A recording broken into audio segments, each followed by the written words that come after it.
السلام علیکم ورحمۃ اللہ وبرکاتہ۔ اللہ سبحانہ تعالیٰ کی تعریف ہر حال میں، چاہے ہمیں کوئی پریشانی ہو، دکھ ہو، تکلیف ہو، ہم اپنی تقدیر کے واقع ہونے سے گھبرائے ہوئے ہوں، پھر بھی اللہ سبحانہ تعالیٰ سے بدگمان نہیں ہونا، بدظن نہیں ہونا، دور نہیں ہونا، ناراض نہیں ہونا، بلکہ پلٹ پلٹ کر اسی کی طرف رجوع کرنا ہے اور اسی کی تعریف کرتے رہنا ہے۔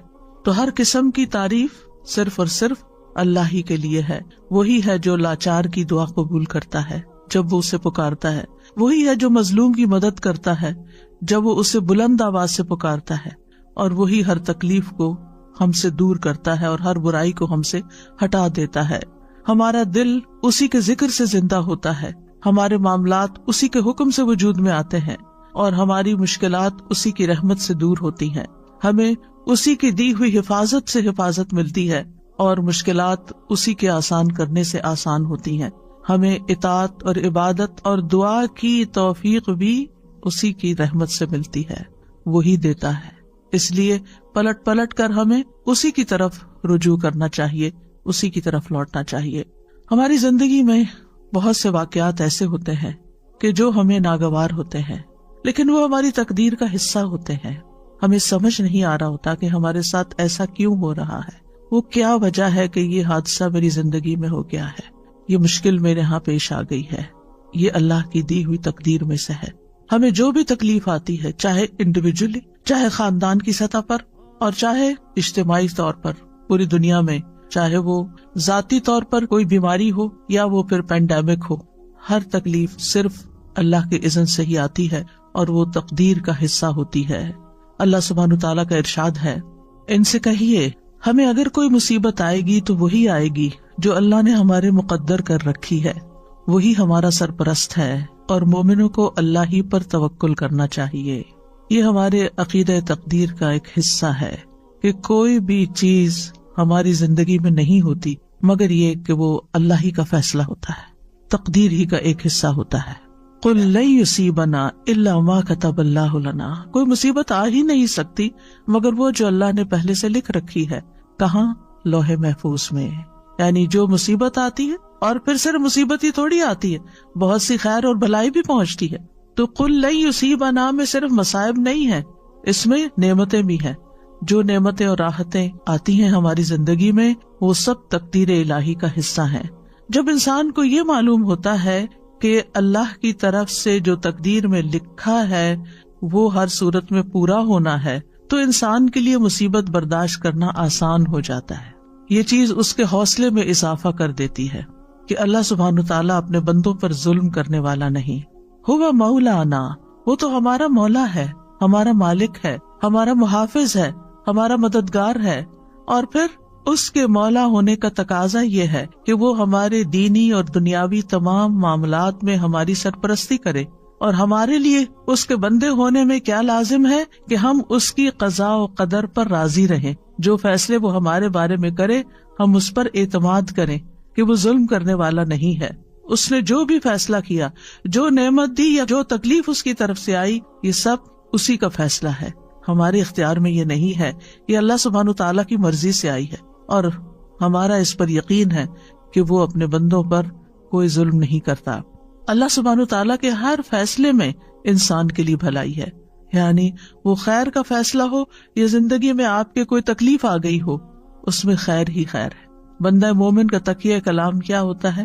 اس میں بھی خیر ہوگی۔ کچھ بھی ہوتا ہے تو کیا کہتا ہے؟ اس میں بھی خیر ہوگی، الحمدللہ، اس میں بھی خیر ہوگی، اس کا بھی نتیجہ اچھا ہی ہوگا، اس سے بھی مجھے فائدہ ہی پہنچے گا، کیونکہ اللہ تعالیٰ نے کیا خبر دی ہے؟ قُلْ لَن يُصِيبَنَا إِلَّا مَا كَتَبَ اللَّهُ لَنَا هُوَ مَوْلَانَا، وہ ہمارا سرپرست ہے، وہ ہمارے لیے جو بھی فیصلہ کرتا ہے اس میں مومنوں کے لیے بھلائی ہی بھلائی ہوتی ہے، اور چونکہ وہ ہمارا مولا ہے تو اس لیے ہمیں اس سے اچھی ہی امید ہے۔ اور وَلَا مَوْلَىٰ لَهُمْ، جیسے نبی صلی اللہ علیہ وسلم نے احد کے موقع پر فرمایا تھا کہ اللہ مولانا ولا مولا لہم، اللہ ہمارا مولا ہے اور ان کا کوئی مولا نہیں، یعنی جو اس پر ایمان نہیں رکھتے اور جو اس کی تقدیر پر ایمان نہیں رکھتے، پر ان کا کوئی مولا نہیں، ان کا کوئی سرپرست نہیں۔ اہل ایمان کو اللہ سبحانہ تعالیٰ اپنی پناہ میں لے لیتا ہے، اس لیے مومنوں کو کیا کرنا چاہیے؟ وَعَلَى اللَّهِ فَلْيَتَوَكَّلِ الْمُؤْمِنُونَ، مومنوں کو تو اللہ پر ہی توکل کرنا چاہیے، بھروسہ کرنا چاہیے۔ توکل کا معنی ہوتا ہے خیر کے حصول اور شر کے دور ہونے کے لیے اللہ تعالیٰ کو اپنا سہارا سمجھنا، اور جو اللہ تعالیٰ پر بھروسہ کرتا ہے وہ کبھی نامراد نہیں ہوتا، اور جو غیروں پر بھروسہ کرتا ہے تو وہ بے یار و مددگار رہتا ہے، کیونکہ وہ اس کی سرپرستی نہیں کر سکتے، اور اس طرح انسان اپنی امیدوں کے حصول میں بھی ناکام ہوتا ہے۔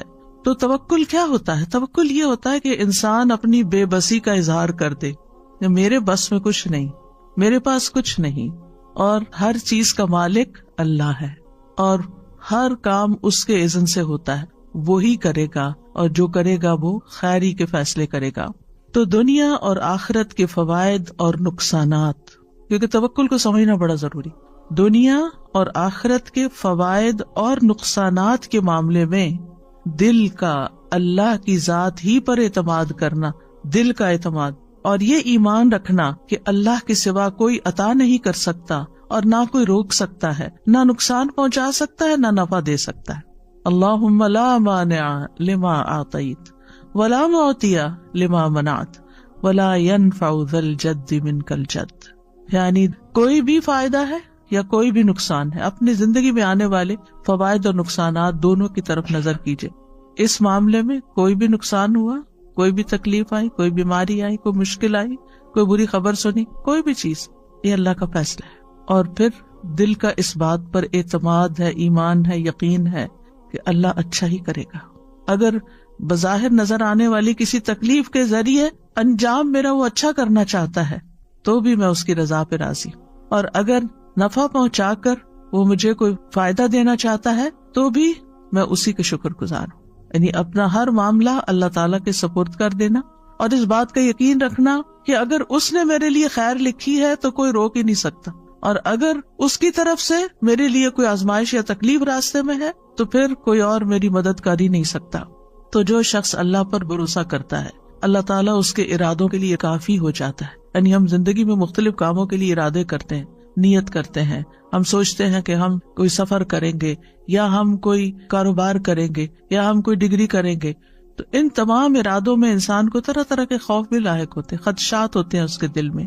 تو پھر جب انسان اپنی سی کوشش کر لیتا ہے، پڑھائی کے لیے محنت کر لیتا ہے، جاب کے لیے محنت کر لیتا ہے، یا ٹریولنگ کے لیے اپنے سارے بندوبست کر لیتا ہے، تو اس کے بعد اس کے دل کو ایک اطمینان ہو جانا چاہیے کہ اب میں نے اپنی طرف سے محنت کر لی ہے، اب اس کے بعد معاملہ میرا اللہ کے سپرد ہے، ہوگا یہ سب کچھ اسی وقت جب اللہ چاہے گا، اور جو وہ چاہے گا وہی میرے حق میں خیر کا فیصلہ ہوگا۔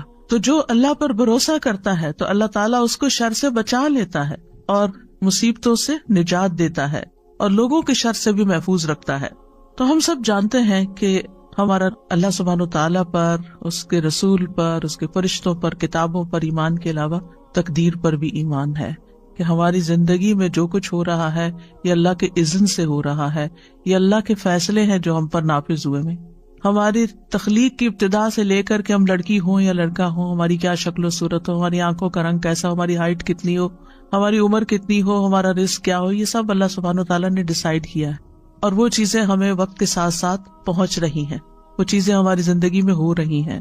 اس پر ایمان رکھنا کہ ان چیزوں کا اصل مالک اللہ ہے، یہ ہمارے لیے بہت ضروری ہے۔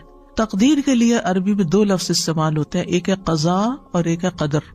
قضاء کا لفظی مطلب ہوتا ہے فیصلہ کرنا، جیسے قاضی ہوتا ہے، اور قدر کا مطلب ہوتا ہے اندازہ مقرر کرنا۔ تو قدر وہ تقدیر ہے جو اللہ سبحانہ وتعالیٰ نے اپنی مخلوقات کے معاملے میں اپنے علم کے مطابق مقرر کر دی ہے، اور قضاء وہ فیصلہ ہے جو اللہ نے اپنی مخلوقات کے معاملے میں کیا ہے، اور اس کو حقیقت واقع میں وجود بخشا ہے، یعنی اس کو وجود بھی دیا ہے۔ تو اس بنا پر قضاء اور قدر پر ایمان لانے کا مطلب کیا ہے کہ اللہ سبحانہ وتعالیٰ کے ازلی علم، یعنی جو آئندہ قیامت تک ہونے والا سب اللہ کے علم میں ہے، اور اللہ سبحانہ وتعالیٰ کی جاری ہونے والی مشیت، یعنی وہی ہوتا ہے جو اللہ چاہتا ہے، اور اس کی قدرت پر ایمان لانا۔ اس کی قدرت ہر چیز پر محیط ہے، ہر مخلوق پر محیط ہے۔ تھوڑے سے مشکل الفاظ ہیں، سمپل ورڈز میں یوں کہوں گی کہ جیسے تقدیر کیا ہے، اللہ سبحانہ وتعالیٰ کا وہ علم ہے جو کسی بھی چیز کے وجود میں آنے سے پہلے ہی اللہ کو پتا تھا کہ کیا کیا ہونے والا ہے. اور اگر یہ اللہ کو نہ پتا ہوتا تو وہ پھر ہمارا رب کیسے ہوتا؟ یعنی اس کو علم ہی نہیں کہ آئندہ ہونے کیا والا ہے. تو یہی تو اللہ تعالیٰ کے قدرت کو اور اس کی قوت کو ظاہر کرتا ہے، اس کی طاقت کو ظاہر کرتا ہے کہ اس کے پاس ان سب چیزوں کا پہلے سے ہی علم ہے. اور پھر یہ کہ یہ صرف علم کی حد تک نہیں ہے، بلکہ اس کے علم کے مطابق اور اس کا علم جو لکھا ہوا ہے اس کے مطابق یہ فیصلے جاری بھی ہو رہے ہیں. ہوتا وہ ہے جو وہ چاہتا ہے، اس کی مشیت کے مطابق سب کچھ جاری ہوتا ہے. یاد رکھیے تقدیر پر ایمان لانا ارکان اسلام میں سے ہے. قرآن مجید میں آتا ہے انا کل شیء خلقناہ بقدر، یہ دلیل ہے اس کی، ہم نے ہر چیز کو ایک اندازے پر پیدا کیا ہے. سورۃ الاحزاب میں آتا وکان امر اللہ قدرا مقدورا، اور اللہ کا حکم ایک طے شدہ فیصلہ ہوتا ہے. اللہ کا حکم طے شدہ فیصلہ ہوتا ہے. سورۃ الفرقان میں آتا ہے وخلق کل شیء فقدرہ تقدیرا، اللہ نے ہر چیز کو پیدا کیا پھر اس کا اندازہ مقرر کیا. لہٰذا ہم میں سے کون ہے جو ان آیات کو جھٹلا سکتا ہو یا وہ کہے کہ تقدیر وقدیر کچھ نہیں ہوتی. آج کل ایسے لوگ بھی دیکھنے کو ملیں گے کہ جو تقدیر پر ایمان نہیں رکھتے، وہ کہتے تقدیر کچھ نہیں ہوتی، ہوتا وہی ہے جو انسان خود کرتا ہے، آپ کی تقدیر آپ کے اپنے ہاتھ میں. ایسا نہیں ہے. اللہ سبحانہ وتعالیٰ کیا فرما رہے وَخَلَقَ كُلَّ شَيْءٍ فَقَدَّرَهُ تَقْدِيرًا، اللہ نے ہر چیز پیدا کی پھر اس کی تقدیر مقرر کی. تقدیر قدر سے، قدر کا مطلب کیا تھا؟ اندازہ کرنا کہ کتنی بڑی ہوگی، کتنی چھوٹی ہوگی، کیا اس کی ایج ہوگی، کیا کرے گی، کیا فائدہ دے گی، کیا نقصان دے گی، یہ سب اس کا مقرر کردہ ہے. تقدیر پر ایمان کے 4 ارکان ہوتے ہیں، یہ 4 مراتب ہوتے ہیں. پہلا مرتبہ اللہ کے علم پر ایمان لانا کہ اللہ تعالیٰ علم رکھتا ہے. دوسرا اس بات پر ایمان لانا کہ قیامت تک جو کچھ ہونے والا ہے اس نے لوح محفوظ میں لکھ دیا ہے، یعنی اللہ کا علم یہ لکھا ہوا ہے. تیسرا اللہ کی مشیت اور ارادے پر ایمان لانا جو اس کی قدرت کاملہ کے مطابق نافذ ہونے والا ہے، یعنی اللہ سبحانہ وتعالیٰ کا ارادہ ہے اور اس کا ارادہ پورا ہوتا ہے. چوتھا اللہ نے ہر مخلوق کو پیدا کیا ہے اور اس تخلیق میں اس کا کوئی شریک نہیں. تو ہمارا اس بات پر ٹھوس ایمان ہے کہ اللہ سبحانہ وتعالیٰ اپنے ازلی سے مطلب یہ کہ بگننگ سے علم کی بنا پر ہر چیز کو جانتا ہے، جو کچھ ہو چکی، جو ہو رہی ہے، جو آئندہ ہونے والی ہے، سب کچھ اس کے لیے غیب اور حاضر کیا ہے؟ برابر ہے. پھر یہ کہ اللہ کا علم مخلوق کے علم جیسا نہیں، اللہ کے علم نے ہر چیز کو گھیر رکھا ہے. وَأَنَّ اللَّهَ قَدْ أَحَاطَ بِكُلِّ شَيْءٍ عِلْمًا، اللہ نے ہر چیز کو علم کے ساتھ گھیرا ہوا ہے، یعنی اللہ تعالیٰ کو اس کی ہر ڈائمینشن، ہر صورت، ہر اس کی نتائج، اثرات، سب کچھ پتا ہے. انسان نے تو بہت لیٹلی ڈسکور کیا نا کہ انسان کی زندگی کی بنیادی اکائی جو وہ سیل ہے، اور سیل کس چیز سے بنا ہوا ہے. لیکن اللہ سبحانہ وتعالیٰ نے جب بنایا تھا اس سے پہلے اللہ جانتا تھا کہ وہ کیا بنانے والا ہے، تو وہ جانتا ہے سب کچھ. پھر یہ ہے کہ ان ساری چیزوں کی باریکیوں کو بھی جانتا ہے، یعنی ایک سیل جو ہے وہ کب بگڑتا ہے، کیوں بگڑتا ہے، اور پھر کس طرح اس کی اصلاح ہو سکتی ہے، اور انسان کیوں بیمار ہوتا ہے.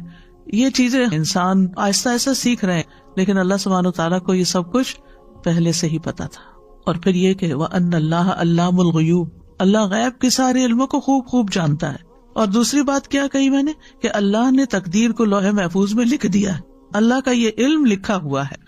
اور انسان ہو، جنات ہو، حیوانات ہو، جمادات ہو، ستارے ہو، سیارے ہو، زمین کی مخلوقات ہو، آسمانوں کی مخلوقات ہو، سب کے بارے میں نہ صرف یہ کہ وہ جانتا ہے بلکہ ان سب کی تقدیر اس نے لوح محفوظ میں لکھی ہوئی ہے. سورۃ الحج میں آتا ہے الم تعلم ان اللہ یعلم ما فی السماء والارض ان ذلک فی کتاب ان ذلک علی اللہ یسیر. کیا تم جانتے نہیں کہ اللہ وہ سب کچھ جانتا ہے جو آسمانوں میں اور جو زمین میں؟ بلا شبہ یہ سب کچھ ایک کتاب یعنی لوح محفوظ میں درج ہے، اور اللہ کے لیے یہ بات بالکل آسان ہے. سورۃ یاسین میں آتا ہے وَكُلَّ شَيْءٍ أَحْصَيْنَاهُ فِي إِمَامٍ مُبِينٍ. یہ آیت تو سب پڑھتے ہیں نا، لیکن غور نہیں کرتے کہ مطلب کیا ہے. اور ہم نے ہر چیز کا ایک واضح کتاب میں ریکارڈ رکھا ہوا ہے، ہر چیز کا ریکارڈ موجود ہے، قیامت تک ہونے والی ہر چیز لکھی ہوئی ہے. اور پھر تقدیر کے تیسرا رکن کی وضاحت کیا ہے؟ اللہ جو چاہتا ہے وہ ہوتا ہے، جو نہیں چاہتا وہ نہیں ہوتا. اب دعا کے ساتھ اس کا کیا ریلیشن ہے؟ یعنی آپ سوچ رہے ہوں گی کہ ہم تو دعائیں سیکھنے کے لیے آئے اور یہ میں عقیدہ تقدیر پڑھانے بیٹھ گئی. کیونکہ جب تک ہماری بنیاد مضبوط نہیں، ہماری دعائیں بھی صحیح نہیں ہوتی اور پھر ہم دعاؤں کے بارے میں بھی بے یقینی کی کیفیت رکھتے ہیں، اور پھر وہ کبھی مانگتے ہیں کبھی نہیں مانگتے، اور مانگنے میں بھی کوئی لذت نہیں ہوتی. تو بات یہ ہے کہ آپ جو چاہتے ہیں اللہ سے مانگتے ہیں تو قبول اللہ ہی کرے گا. جو وہ چاہتا ہے وہ ہوگا، یعنی وہ نہیں ہوگا جو آپ چاہتے ہیں. اور اگر آپ کی چاہت اور اللہ کی چاہت ایک ہے تو وہ ہو جائے گا. اور اگر آپ کی چاہت کچھ اور ہے اور اللہ کی چاہت کچھ اور ہے تو کس کی چاہت بہتر ہے؟ اللہ کی چاہت. وہ ہم سے زیادہ ہم پر مہربان ہے، وہ ہم سے زیادہ ہمارے فائدے جانتا ہے. ہم صرف وقتی طور پر بہت شارٹ سائٹڈ ہے، تھوڑا سا اپنا فیوچر جانتے ہیں، وہ ہمارا لانگ ٹرم فیوچر جانتا ہے. اس کو پتا ہے کہ کون سی چیز اس وقت بندے کو دینی ہے اور کون سی چیز نہیں دینی. کون سی چیز آج اگر اس کو دے دی تو دنیا میں تو یہ خوش ہو جائے گا، لیکن اس کی آخرت برباد ہو جائے گی. اور اللہ ہم پر مہربان ہے، وہ قطعاً نہیں چاہتا کہ ہمیں ایک چھوٹی سی تھوڑی سی دیر کے لیے ایک دنیاوی فائدہ دے کے، ایک لذت دے کے، اور ہمیشہ کی زندگی ہماری مشکل میں ڈال دے. تو وہ ہم سے روک دیتا ہے، نہیں اس کو یہ نہیں دینا، کیونکہ یہ اس کے لیے بظاہر فائدے کی چیز ہے لیکن حقیقت میں اس کے لیے نقصان دہ. ہم اپنا نفع نقصان نہیں سمجھتے، اللہ سبحانہ وتعالیٰ خوب جانتا ہے. وہ جانتا ہے کہ ہمیں کیا ملنا چاہیے کیا نہیں ملنا چاہیے، اس لیے ہم دعا کرتے رہتے ہیں. اور آپ دیکھیے، پہلے بھی میں نے اس بات کا ذکر کیا تھا کہ اگر وہ نہ بھی ملے جو ایک چیز ہم مانگ رہے ہیں اور جس کے لیے روز دعا کرتے ہیں، صبح شام ہر وقت ہمارے دل میں غم لگا ہوا، وہی مانگتے رہتے ہیں، اگر وہ چیز نہیں بھی ملتی تو کیا کچھ بھی نہیں ملتا؟ آپ مسلسل عبادت کی حالت میں ہیں. جب تک آپ دعا کی حالت میں، آپ عبادت کی حالت میں، آپ کو عبادت کا اجر مل رہا ہے. اگر یہ مشکل آپ کی زندگی میں نہ ہو تو کیا آپ دعا کریں؟ کیا اللہ کو یاد کریں؟ کیا آپ کا اتنا اجر اکٹھا ہو؟ کیا آپ اتنی دیر عبادت کی حالت میں رہیں؟ تو اس میں بھی اللہ تعالیٰ کی مصلحت ہے کہ وہ کچھ دعاؤں کی قبولیت کو مؤخر کر دیتا ہے کہ یہ بندہ اور زیادہ دعائیں کرے. بعض لوگوں کی مناجات، بعض لوگوں کا رونا اللہ کے آگے، بعض لوگوں کا فریادیں کرنا اللہ کے آگے اللہ تعالیٰ کو بہت پسند آتا ہے، اور وہ چاہتا ہے کہ یہ بندہ کچھ دیر اور اسی حال میں رہے، ایسی ہی دعائیں کرے. کیونکہ جب ہر چیز ملی بھی ہوتی ہے نا تو بس ایک روٹین کی نماز ہوتی ہے، روٹین کی دعائیں ہوتی ہیں جس میں کوئی دل نہیں لگا ہوتا ہمارا. لیکن جب کسی مشکل میں ہوتے ہیں تو پھر ہم گڑ گڑا کے مانگتے ہیں، پھر رو کے مانگتے ہیں، پھر چپ کے مانگتے ہیں، پھر تنہائی میں مانگتے ہیں، پھر سب کے بیچ میں اجتماعی دعا کرتے ہیں، پھر کسی سے ریکویسٹ کرتے ہیں کہ آپ ہمارے لیے دعا کریں. اور آپ دیکھیے بندہ مومن جب پریشانی کی حالت میں ہوتا ہے تو گناہ جھڑنا شروع ہو جاتے ہیں. ایک اور فائدہ ہو رہا ہے، یعنی آپ ڈیٹاکس ہو رہے ہیں، آپ صاف ہوتے جا رہے ہیں. آپ کے اعمال نامے میں وہ لکھا چلا جا رہا ہے، آپ کا اعمال نامہ بس نہیں ہو رہا ہے. اگر دعا قبول نہ ہونے کے فائدے آپ گننا چاہیں، آپ حیران ہو جائیں کہ یا رب میں تو ایک چیز مانگ رہا تھا اور اگر آپ نے وہ نہیں دی تو اس کے بدلے میں اتنی ساری چیزیں دے دی مجھے. تو اللہ سبحانہ وتعالیٰ پر اور پیار آتا ہے. تو بہرحال یہ یاد رکھیے، ہم چاہے ساری دنیا کی مدد حاصل کر لیں لیکن ہونا وہ ہے جو اللہ چاہتا ہے. یہ ہے تقدیر، اور یہ ہے تقدیر کے ساتھ ہمارا رشتہ دعا کا، کہ اس لیے ہمیں پلٹنا اسی کی طرف ہے. اور یہ آپ کو معلوم ہے نا کہ دعا تقدیر کو بدل دیتی ہے. تو ہونا وہ نا جو اللہ چاہتا ہے. تو پھر آپ اللہ کے آگے گڑ گڑائے. اگر اللہ تعالیٰ نے کچھ لکھا ہوا بھی ہے تو قلم اسی کے حکم سے چلتا ہے. یمحو اللہ ما یشاء ویثبت. اللہ جس چیز کو چاہتا ہے مٹا دیتا ہے، جو چیز چاہتا ہے اس کو ثابت رکھتا ہے. ہر چیز اس کے اختیار میں، لہٰذا اس سے مانگتے چلے جائیں. یعنی یہ بات ہمارے دلوں میں راسخ ہو جانی چاہیے. ہونا وہ ہے جو اللہ نے کرنا ہے، کوئی نہ میری بگاڑ سکتا ہے نہ میری بنا سکتا ہے. اور یہی عقیدہ توحید ہے. کوئی میرا کچھ نہیں بگاڑ سکتا، کوئی مجھے کچھ فائدہ نہیں دے سکتا جب تک اللہ نہیں چاہے گا. تو اس کا مطلب یہ ہے کہ آپ نے اپنی ہر چیز کو کس کے ساتھ کنیکٹ کر دیا؟ اللہ کے ساتھ. یہی تو عبادت ہے، یہی عبادت ہے. یعنی ہم عبادت صرف چند ریچولز کو لیتے ہیں، جبکہ اللہ تعالیٰ کے ساتھ دل کا ایسا تعلق ہونا، ایسا یقین ہونا، ایسا ایمان ہونا، یہ سراسر عبادت ہی کے حصے ہیں. پھر آپ دیکھیے کہ قرآن مجید میں اللہ تعالیٰ فرماتے ہیں وَرَبُّكَ يَخْلُقُ مَا يَشَاءُ وَيَخْتَارُ. اور آپ کا رب جو چاہتا ہے پیدا کرتا ہے اور جسے چاہتا ہے منتخب کرتا ہے. هُوَ الَّذِي يُصَوِّرُكُمْ فِي الْأَرْحَامِ كَيْفَ يَشَاءُ. وہی تو ہے جو رحموں میں تمہاری صورت بناتا ہے جس طرح وہ چاہتا ہے. ہم چاہتے ہیں ہمارا بچہ ایسی شکل کا ہو، ایسی آنکھوں والا، ایسے رنگ کا ہو. نہیں، وہ جو چاہتا ہے وہ پیدا کرے گا، وہ آپ کے اختیار میں نہیں. اور پھر وما تشاؤون الا ان یشاء اللہ رب العالمین، اور تم چاہ نہیں سکتے مگر وہی جو کچھ اللہ رب العالمین چاہتا ہو۔ نبی صلی اللہ علیہ وسلم نے فرمایا، تم میں سے کوئی یوں نہ کہے اے اللہ اگر تو چاہے تو مجھے معاف فرما، اے اللہ اگر تو چاہے تو مجھ پہ رحم فرما، بلکہ یقین سے دعا کرے، کیونکہ اللہ جو چاہے کرتا ہے، اسے کوئی مجبور کرنے والا نہیں۔ تو ہمیں کوئی سجیسٹ کرنے کی ضرورت نہیں کہ آپ جو چاہتے ہیں کریں، وہ تو آلریڈی جو چاہتا ہے کرے گا۔ ہمیں کیا کرنا چاہیے؟ یقین سے مانگنا چاہیے کہ اے اللہ آپ تو سب کچھ کر سکتے ہیں، آپ میری یہ مشکل آسان کر دیں یا آپ یہ چیز مجھے عطا کر دیں۔ اور پھر آپ دیکھیے چوتھی بات یہ کہ اللہ تعالیٰ آسمان و زمین کی ہر چیز کا خالق ہے اور ہمارے افعال کا خالق بھی ہے۔ یعنی مطلب یہ ہے کہ ہر چیز کو اللہ نے پیدا کیا ہے، جس میں بندے اور ان کے اعمال بھی شامل ہیں، یہ بھی کریٹڈ ہیں۔ اور یہ کہ اللہ سبحانہ و تعالیٰ اس کے باوجود ہم سے کیا چاہتا ہے کہ ہم اس کی اطاعت کے کام کریں اور اس کی نافرمانیوں سے بچیں۔ اور جب کوئی شخص اطاعت کے کام کرتا ہے تو نیکی کرتا ہے تو اللہ تعالیٰ نیک بندوں سے محبت کرتا ہے، اور جو اس کی اطاعت نہیں کرتے پھر ان سے محبت نہیں کرتا۔ اللہ سبحانہ تعالیٰ نے نیک کام بھی پیدا کیے ہیں اور غیر صالح اعمال بھی اللہ ہی نے پیدا کیے ہیں۔ اب ہم کیا چوز کرتے ہیں؟ ہمارا سارا امتحان ہماری چوائس کا ہے۔ اصل میں کریشن اللہ کی ہے، چوائس ہماری ہے کہ اس میں سے ہم کیا پسند کرتے ہیں۔ ہم اپنے لیے نیکی کے کام پسند کرتے ہیں یا ہم اپنے لیے کچھ اور پسند کرتے ہیں۔ تو اللہ خالق کل شیء وہو علی کل شیء وکیل، اللہ ہی ہر چیز کا پیدا کرنے والا ہے اور وہی ہر چیز کا نگہبان ہے۔ واللہ خلقکم وما تعملون، اللہ نے تمہیں بھی پیدا کیا اور ان چیزوں کو بھی جو تم بناتے ہو یا جو تم عمل کرتے ہو۔ تو یاد رکھیے جو ہوتا ہے وہ اللہ کے اذن سے ہوتا ہے، جو ہمیں فائدہ ملتا ہے وہ اللہ کی طرف سے آتا ہے۔ جب ہم اس بات کا یقین رکھیں گے تو اس کا فائدہ کیا ہوگا؟ یعنی مثلاً اللہ نے آپ کو اولاد کی نعمت دی تو اس پر آپ کس کے شکر گزار ہوں گے؟ اللہ تعالیٰ کے شکر گزار ہوں گے۔ یہ شکر کیا کرے گا؟ نعمتوں میں اضافہ کرے گا، اللہ کی رضا کا سبب بنے گا۔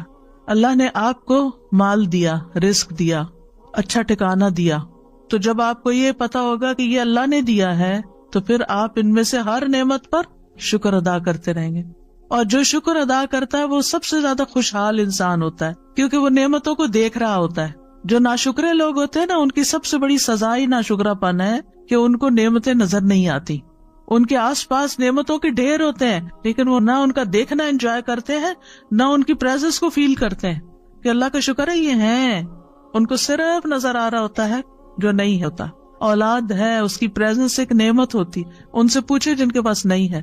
لیکن اگر ان میں کسی قسم کی کوئی کمی ہے یا ان کے ساتھ کوئی مشکل ہے، ہم صرف وہی دیکھتے رہتے ہیں۔ اور اللہ نے چونکہ ہر چیز کا ایک وقت مقرر کر رکھا ہے نا، اس وقت کے آنے پر اولاد کو بھی وہ چیز مل جائے گی، ان کا بزنس فلرش کر جائے گا، ان کی جاب لگ جائے گی، ان کی ڈگری پوری ہو جائے گی، ان کی شادی ہو جائے گی، ان کے بچے ہو جائیں گے۔ ہر چیز کا ایک وقت ہے بھائی، اس نے اپنے وقت پر ہی ہونا ہے۔ لیکن ہم چونکہ وقت سے پہلے چاہتے ہیں اس لیے ہم پریشان رہتے ہیں اور پھر شکر ادا نہیں کرتے کہ الحمدللہ صحیح سلامت ہے۔ اگر یہ بیمار پڑے ہوتے اور ہمیں ان کی خدمت کرنی پڑ جاتی، آپ دیکھیے ان پیرنٹس کو جن کے بچے اسپیشل بچے ہیں اور وہ اب تک اپنے والدین کی مدد کے محتاج ہیں۔ آپ نے بھی ایسی مائیں دیکھی ہوگی، ان کی زندگی میں صرف وہی چیز رہ جاتی ہے، یعنی وہ اپنا آپ بھی بھول جاتی ہے۔ وہ ہماری طرح آزادی سے گھوم پھر نہیں سکتی، انجوائے نہیں کر سکتی۔ تو اگر انسان دنیاوی معاملات میں اپنے سے نیچے والوں کو دیکھے تو اس کے دل کو قرار آ جائے کہ شکر ہے تو نے مجھے صحیح سلامت بچہ دیا ہے۔ کیا ہوا اگر اس بچے کو آپ نے یہ نہیں دیا، جو بھی چیز اس کی زندگی میں کمی ہے؟ کیونکہ عموماً مائیں اپنے سے بھی زیادہ اپنے بچوں کی زندگی میں جو کمی ہوتی ہے اس کا غم کھائے رکھتی ہیں۔ اور اگر ہم تھوڑا سا اپنا طریقہ بدل لیں، انہی بچوں کے بارے میں شکر ادا کرنا شروع کر دیں، اللہ تیرا شکر ہے تو نے دیا، اللہ تیرا شکر ہے زندگی ہے، صحت ہے، سلامتی ہے، اللہ تیرا شکر ہے۔ اب دیکھیے اس شکر کے بنا پر اللہ سبحانہ وتعالیٰ آپ کو وہ بھی دے دے گا جو اب تک نہیں ملا، جو آپ مانگ رہے ہیں، کیونکہ شکر نعمتوں کو کھینچ لاتا ہے۔ اور ناشکری ہر وقت غم دکھ کی فریاد کرتے رہنا، ہر وقت پریشان رہنا یہ نعمتوں کو اور دور کر دیتا ہے۔ تو یاد رکھیے تقدیر پر ایمان لانا ہمارے ایمان کا حصہ ہے، اور ایمان کی حقیقت اس وقت تک نہیں انسان کو پتہ چلتی جب تک وہ تقدیر پر ایمان نہیں رکھتا۔ ابو درداء کہتے ہیں نبی صلی اللہ علیہ وسلم نے فرمایا، ہر چیز کی ایک حقیقت ہوتی ہے اور کوئی شخص اس وقت تک ایمان کی حقیقت کو نہیں پہنچ سکتا جب تک اسے یہ یقین نہ ہو جائے کہ اسے جو چیز پہنچی ہے یعنی اچھی یا بری، وہ اس سے خطا نہیں ہو سکتی تھی، اور جو چیز خطا ہوگی وہ اسے پہنچ نہیں سکتی تھی، مل ہی نہیں سکتی تھی. یعنی جو شخص اس بات کو سمجھ جاتا ہے، یعنی جو دعا قبول ہو گئی وہ ہونی ہی تھی، اور جو نہیں ہوئی اس نے نہیں ہونا تھا. تو جب تک انسان کو یہ بات سمجھ نہ آئے تو اس وقت تک وہ ایمان کی حقیقت کو نہیں پہنچتا. یعنی ایمان اس بات کا تقاضا کرتا ہے کہ اللہ سبحانہ و تعالیٰ کی کمپلیٹ اتھارٹی پر انسان کا ایمان ہو، کہ اصل قادر مطلق. یہ کیوں کہتے ہیں قادر مطلق؟ مطلق ہوتا ہے ایبسلیوٹ، اصل تو قدرت اس کے پاس ہے. یاد رکھیے جو شخص تقدیر کو جھٹلائے اس کے اعمال قبول نہیں ہوتے. نبی صلی اللہ علیہ وسلم نے فرمایا 3 لوگوں سے اللہ نہ کوئی فرض قبول کرے گا نہ نفل. نمبر 1 والدین کا نافرمان، نمبر 2 احسان جتانے والا، اور نمبر 3 تقدیر کو جھٹلانے والا. عمل ہی قبول نہیں ہوتے. ڈھیر صدقے کا بھی دے تو وہ بھی قبول نہیں ہوگا. عبداللہ بن عمر قسم کھا کے فرمایا کرتے تھے اگر تقدیر کا انکار کرنے والوں میں سے کسی کے پاس احد پہاڑ کے برابر سونا بھی ہو اور وہ سارے کا سارا اللہ کے راستے میں دے دے تب بھی اللہ اسے قبول نہیں کرے گا جب تک وہ تقدیر پر ایمان نہ لائے. تو کتنا ضروری ہے اس عقیدے کو ذہن میں رکھنا، اس پر ایمان لانا اور اس کو ریفریش کرنا. رمضان اصل میں موقع ہے ہم اپنے بنیادی عقائد کو ریفریش کریں، ہم دین کی بنیادی تعلیمات کو ریفریش کریں تاکہ ہم آگے سال کا جو باقی حصہ ہے وہ بہترین مسلمان کے طور پر گزار سکیں. نبی صلی اللہ علیہ وسلم نے فرمایا مجھے بعد میں آنے والے زمانے میں اپنی امت پر سب سے زیادہ 3 باتوں کا ڈر ہے. نمبر 1 ستاروں پر ایمان لانا، نمبر 2 تقدیر کو جھٹلانا، اور نمبر 3 حکمران کا ظلم کرنا. ایک اور حدیث میں آتا ہے نبی صلی اللہ علیہ وسلم نے فرمایا یہ آیت میری امت کے آخری زمانے کے اللہ عز و جل کی تقدیر کے جھٹلانے والے لوگوں کے بارے میں نازل ہوئی ہے. ذوقوا مس سقر انا کل شیء خلقناہ بقدر. دوزخ میں آگ لگنے کے مزے چکھو، بے شک ہم نے ہر چیز کو ایک مقرر اندازے پر پیدا کیا ہے. یعنی میری امت کے آخری حصے میں جو لوگ تقدیر پر ایمان نہیں لائیں یہ ان کا انجام اس آیت میں بیان ہوا ہے. آپ کو معلوم ہے نا کہ قرآن کی سب سے پہلی تفسیر خود نبی صلی اللہ علیہ وسلم نے کی کہ کس آیت کا مطلب کیا ہے. کچھ عمل سے کی اور کچھ زبان سے کی، اور پھر جو علم آپ نے آگے صحابہ کو دیا ان میں سے حضرت عبداللہ بن عباس مفسر قرآن ہے. یعنی یہ جو سورۃ القمر کی آیات ہے 48-49 ذوقوا مس سقر، جہنم کی آگ لگنے کا مزہ چکھو، انا کل شیء خلقناہ بقدر، ہم نے ہر چیز کو ایک مقرر اندازے میں پیدا کیا، ہم نے ہر چیز کی تقدیر مقرر کی ہے. پھر اسی طرح آپ صلی اللہ علیہ وسلم نے فرمایا جنت میں والدین کا نافرمان، جادو پہ ایمان رکھنے والا، عادی شراب خور اور تقدیر کو جھٹلانے والا داخل نہ ہوگا. تو تقدیر پر ایمان لانے کا تقاضا کیا ہے؟ نمبر 1 اس بات پر یقین رکھنا کہ ہر چیز لکھی جا چکی ہے. یہ بار بار میں اس لیے دہرا رہی ہوں تاکہ ایمان مکمل ہو کہ تقدیر پر ایمان کا مطلب کیا ہے. عمر، رزق، عمل، یہ سب کچھ تقدیر سے ہے. حسن کہتے ہیں بے شک اللہ نے مخلوقات کو پیدا کیا تو ان کے ساتھ ان کی تقدیر کو پیدا کیا، ان کی عمروں کو تقدیر کے مطابق تقسیم کیا، ان کے رزق کو تقدیر کے مطابق تقسیم کیا، آزمائش اور صحت اور تندرستی کو بھی تقدیر کے مطابق تقسیم کیا. رسول اللہ صلی اللہ علیہ وسلم نے فرمایا جس شخص کو بڑی فکر دنیا کی ہی ہو، یعنی جو دنیا کے بارے میں زیادہ کنسرنڈ ہے، اللہ تعالیٰ اس کے کام پریشان کر دے گا اور اس کی مفلسی اس کی دونوں آنکھوں کے درمیان کر دے گا. اس کو سوائے اپنی مفلسی کے اور کچھ نظر نہیں آئے گا. سب کچھ ہوتے ہوئے بھی اس کو خوف مفلسی کا ہے کہ کیا بنے گا. اور جس کی نیت اصل آخرت کی طرف ہو تو اللہ تعالیٰ اس کے سب کام درست کر دے گا، اس کے دل میں بے پرواہی ڈال دے گا اور دنیا جھک کر اس کے پاس آئے گی. پھر اسی طرح اولاد کا ملنا بھی مقرر ہے، جس جان نے آنا ہے وہ آ کر رہے گی. بیماری بھی تقدیر سے ہے. رسول اللہ صلی اللہ علیہ وسلم نے فرمایا جاہلیت کے 4 اوصاف میری امت میں موجود رہیں گے جن کو لوگ ہرگز نہیں چھوڑیں گے. نمبر 1 نوحہ کرنا یعنی کسی فوتگی پر. نمبر 2 حسب نسب میں تان کرنا. سبحان اللہ، اچھے خاصے پریکٹسنگ مسلم ہوتے ہیں، بچوں کی شادی کا موقع آتا ہے، ہم پٹھان میں شادی نہیں کریں گے، ہم فلاں میں شادی نہیں کریں گے، اور لوگوں کو کم ذات ہونے کے تانے دینا، حالانکہ سب کو آدم کی اولاد ہے، سب کی ذاتیں وہیں جا کے ملتی ہیں. نمبر 3 بیماری کو متعدی قرار دیتے ہوئے کہنا ایک خارچی اونٹ کی وجہ سے 100 اونٹوں کو خارش لگ گئی. سوال یہ کہ پہلے اونٹ کو خارش کس نے لگائی؟ اب اس میں آپ دیکھیں کہ جیسے یہ کووڈ ہے کتنا پھیلا ہوا تھا، لیکن جس کی موت لکھی ہوئی تھی، جس کو بیماری آنی تھی اس کو آ کر رہی، جس کو بیمار ہونا تھا وہ ڈبل ماسک میں بھی بیمار ہو کر رہا، اور جس کو اللہ نے بچانا تھا بچایا. آگے کا بھی اللہ ہی کے ہاتھ میں ہے. تو اس لیے یہ سوچنا کہ صرف اس کی وجہ سے نہیں، یہ اللہ کا فیصلہ تھا۔ نمبر 4 ستارے، یہ کہنا کہ فلاں ستارے کی وجہ سے بارش ہوئی، یہ دور جاہلیت کے اوصاف میں سے ہے۔ پھر اسی طرح دوسری بات یہ کہ اس بات پر یقین رکھنا کہ جو تقدیر میں لکھا ہے وہی واقع ہوگا۔ ما اصاب من مصیبت فی الارض ولا فی انفسکم الا فی کتاب من قبل ان نبرأها ان ذلک علی اللہ یسیر لکی لا تأسوا علی ما فاتکم ولا تفرحوا بما آتاکم واللہ لا يحب کل مختال فخور۔ کوئی مصیبت نہ زمین پر پہنچتی ہے اور نہ تمہاری جانوں پر مگر وہ کتاب میں لکھی ہے۔ جس نے آنا ہے نا اس نے آنا ہے، اس سے پہلے کہ ہم اسے پیدا کریں۔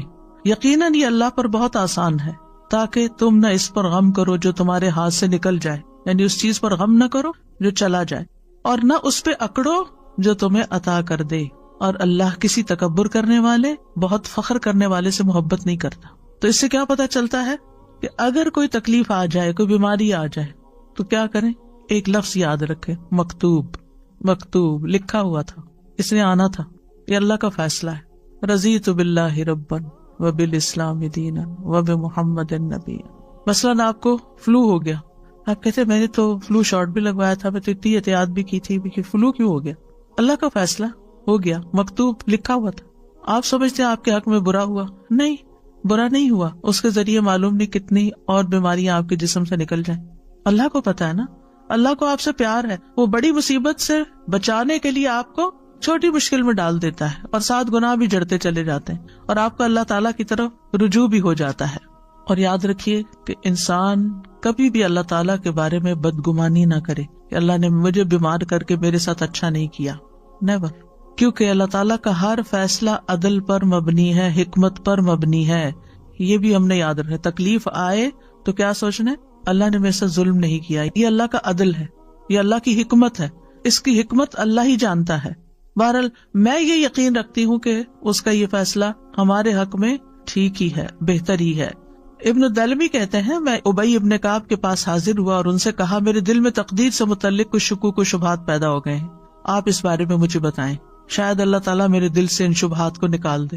ابی رضی اللہ عنہ نے فرمایا، اگر اللہ آسمان والوں اور زمین والوں کو عذاب دینا چاہے تو دے سکتا ہے، اور وہ ان پہ ظلم کرنے والا نہیں ہوگا، اور اگر وہ ان پر رحم فرمائے تو اس کی رحمت ان کے لیے ان کے اعمال سے بہتر ہے، اور اگر تم احد پہاڑ برابر سونا بھی خرچ کر دو تو جب تک تم تقدیر پر ایمان نہ لاؤ گے اللہ تعالیٰ اس کو قبول نہیں کرے گا، اور جب تک تم یہ نہ جان لو کہ تمہیں جو کچھ پہنچا ہے وہ تم سے خطا ہونے والا نہیں تھا، اور جو تمہیں نہیں پہنچا وہ تمہیں ہرگز ملنے والا نہیں تھا، اور اگر اس سے اعتقاد کے بغیر تم مر گئے تو جہنم میں جاؤ گے۔ ابن دلمی کہتے ہیں، پھر میں عبداللہ بن مسعود کے پاس آیا، انہوں نے بھی یہی بات کہی جو ابی رضی اللہ عنہ نے کہی تھی۔ کہتے ہیں اس کے بعد پھر میں حذیفہ بن یمان کے پاس گیا اور انہوں نے بھی وہی بات کہی جو پہلے 2 نے کہی تھی۔ پھر میں زید بن ثابت کے پاس گیا، انہوں نے بھی وہی کہا جو اوپر 3 نے کہا، اور انہوں نے بھی نبی صلی اللہ علیہ وسلم سے اسی طرح کی بات روایت کی۔ اس سے یہ پتہ چلتا ہے کہ صحابہ کرام کا ایمان کتنا درست تھا، اور ان کو پتا تھا کہ کس چیز پر ایمان لانا ہے اور کس طرح کا ایمان لانا ہے۔ آج آپ دیکھیں کہ ہم سے اگر کوئی پوچھے تو کیا ہم یہ بات بتا سکتے ہیں، یہ جو سارے صحابہ نے کہی تھی؟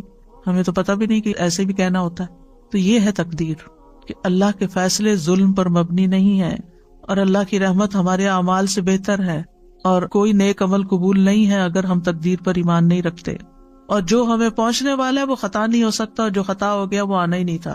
اس بات پر یقین رکھے کہ اللہ کا ہر فیصلہ حکمت پر مبنی ہے، عدل پر مبنی ہے، اللہ تعالیٰ ظالم نہیں۔ بظاہر نظر آنے والا شر بھی اپنے اندر طرح طرح کی خیر رکھتا ہے۔ اگر آپ سورۃ الکہف پڑھیں تو اس میں خضر علیہ السلام نے جس بچے کو مار دیا تھا تو اس کے بارے میں کیا آتا ہے، وَأَمَّا الْغُلَامُ فَكَانَ أَبَوَاهُ مُؤْمِنَيْنِ، اس لڑکے کے والدین مومن تھے، فَخَشِينَا أَن يُرْهِقَهُمَا طُغْيَانًا وَكُفْرًا، ہمیں اندیشہ ہوا کہ یہ لڑکا اپنی سرکشی اور کفر کی وجہ سے ان پہ کوئی مصیبت نہ لا کھڑی کرے، فَأَرَدْنَا أَن يُبْدِلَهُمَا رَبُّهُمَا خَيْرًا مِّنْهُ زَكَاةً وَأَقْرَبَ رَحْمًا، لہذا ہم نے چاہا کہ ان کا پروردگار اس لڑکے کے بدلے انہیں اس سے بہتر اولاد عطا کرے جو پاکیزہ اخلاق والی اور قرابت کا بہت خیال رکھنے والی ہو۔ تو روایات میں آتا ہے کہ اللہ تعالیٰ نے اس کے بدلے ان کو بیٹی عطا کی تھی۔ اب کسی کا بیٹا فوت ہو جائے اور بیٹی پیدا ہو جائے تو بظاہر وہ کیا سمجھے گا کہ میرے ساتھ تو بڑی زیادتی ہو گئی، لیکن یہاں پر بیٹی کا پیدا ہونا یعنی سرکش بیٹے کے بدلے میں اللہ نے ان کو نیک بیٹی عطا کی، جو پاکیزہ اخلاق والی اور قرابت کا بہت خیال رکھنے والی. اور یہ تو ہم نے دیکھا ہے نا کہ جس طرح بیٹیاں ماں باپ کا خیال رکھنے والی ہوتی ہیں اور کیئر کرنے والی ہوتی، عمومی طور پر اللہ ماشاءاللہ عمومی طور پر بیٹے ایسے نہیں ہوتے.